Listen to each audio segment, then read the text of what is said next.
Hello there, Hydroid here. As you can tell by the title, you will see the installation of an Asus ROG Strix GTX 1070 OC edition. All I really had was a tripod, so I couldn't get the best angles to show the installation, but it's much better than last time. Before you install the graphics card, you should make sure your motherboard and case will support it. Once you know that, you can take out the screws on the PCI covers if you have any. All you need to do is line up the GPU with the PCIe lane and push it down.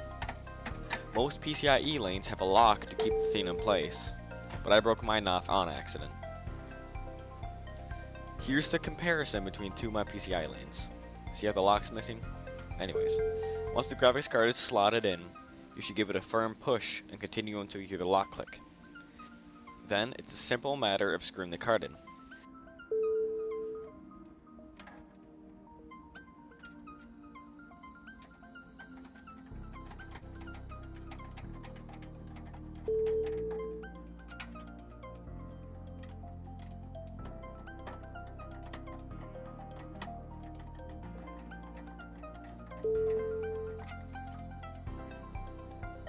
Once that is done, you need to give it power.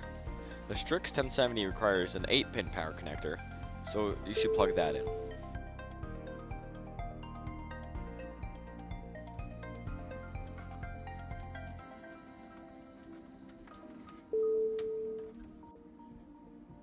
Once that is plugged in, you're finished.